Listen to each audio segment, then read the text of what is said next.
اکثر ایک چیز پوچھی جاتی ہے کھانے کے بعد پانی پینا. یہ جو آج کل نہار منہ پانی پینے کی حدیثیں گڑھی جا رہی ہیں نا کہ نہار منہ پانی پینا اتنا فائدہ، ایسی کوئی حدیث نہیں ہے. ہمارے علم میں نہیں ہے کہ نبی صلی اللہ علیہ وسلم نہار منہ پانی پیا کرتے تھے. نارمل زندگی گزارنی چاہیے اچھے بچوں کی طرح. صبح صبح اٹھ کے گڑھے پہ جا کے یہ فریج پہ بوتلیں نکال کے پینا جبکہ پیاس بھی نہیں لگ رہی. تو ڈاکٹروں کی تحقیق ہوگی مگر یہ تحقیق بعد میں بدل بھی سکتی ہے. بہت ساری تحقیقات بدل گئی ہیں. تو نیچر سے کبھی نہ ہٹو، سمجھ رہے ہو. صبح اٹھو اچھے بچوں کی طرح، اپنا نماز نہ دھو کے نماز پڑھو. جب بھوک لگنا شروع ہو جائے تو کھانا کھا لو.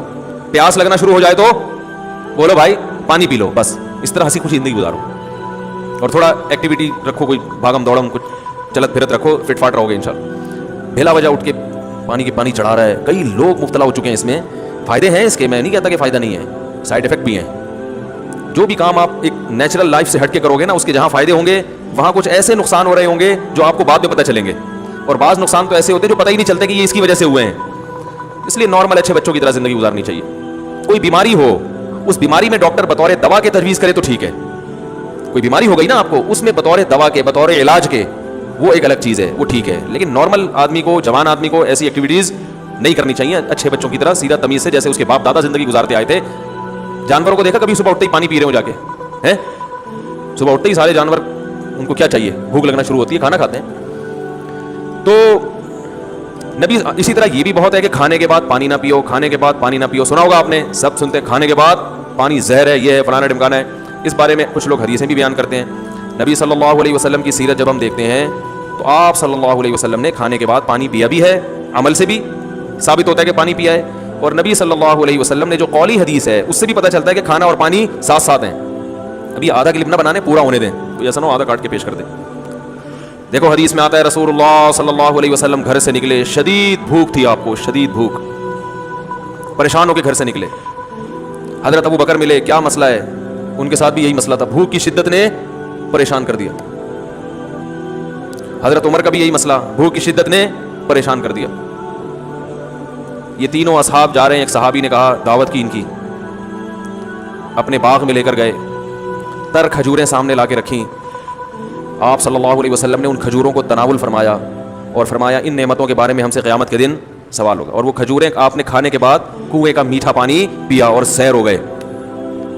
پانی پینے کا مزہ ہی کھانے کے بعد ہے.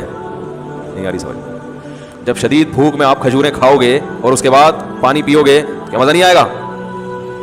کھجوریں کھا لیں، اب پیاس لگ رہی ہے آپ کا، نہ کھانے کے 3 گھنٹے کے بعد پانی، 2 گھنٹے کے بعد پانی، بہت مصیبت ہے بھائی. یہ نیچر ہے، کھاتے ہی پانی پینے کا دل چاہتا ہے. اور ایک اور حدیث سنا دیتا ہوں.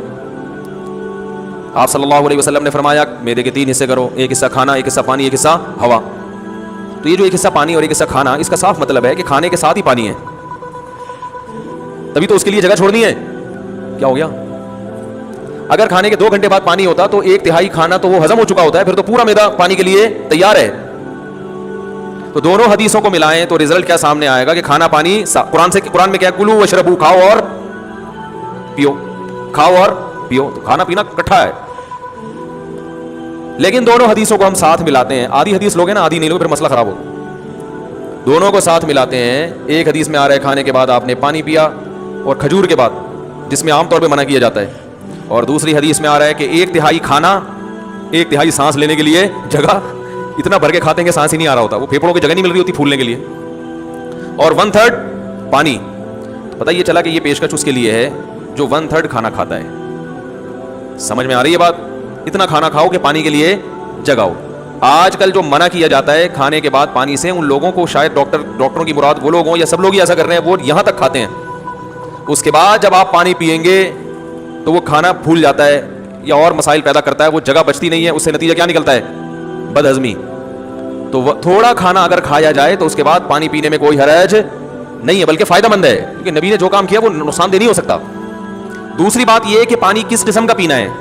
ہمارے نبی نے جو پانی پیا وہ کنویں کا، وہ ایک نارمل ٹیمپریچر ہوتا ہے اس کا.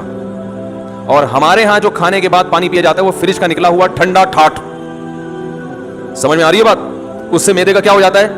بیڑا غرق. یہ جو ہمارا میدا ہے نا، یہ وائز گھومتا ہے ایسے، یعنی میرے لحاظ سے دیکھیں نا، یوں کر کے گھومتا ہے، آپ کے لحاظ سے یوں کر کے گھومتا ہے، یہ ایسے گھوم رہا ہوتا ہے یہ. تو جب آپ ٹھنڈی ٹھاٹ چیز پانی اس میں ڈالتے ہو تو اس کی جو گھومنے کی حرکت ہے وہ سست ہو جاتی ہے، اور وہ جو کھانا ہے وہ مختلف قسم کے کھانچوں میں پھنس جاتا ہے. ٹھیک ہے نا؟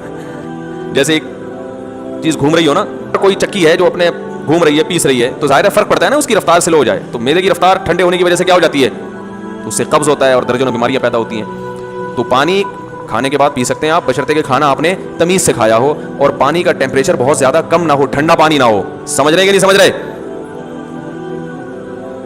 تو اس بارے میں جو حدیثیں پیش کی جاتی ہیں نا کھانے کے بعد پانی نہ پینا, وہ صحیح نہیں ہے. اور اگر گرم پانی پیا جائے جو چولہے کا گرم ہو, وہ تو ہاضمے میں اور مدد دیتا ہے, جو کہوا جسے کہتے ہیں, وہ تو اور تھوڑی مدد دیتا ہے ہاضمے میں. لیکن میں نوجوانوں کو کہتا ہوں وہ نہ پئیں, تمیز سے زندگی گزاریں, بس پانی پئیں آرام سے.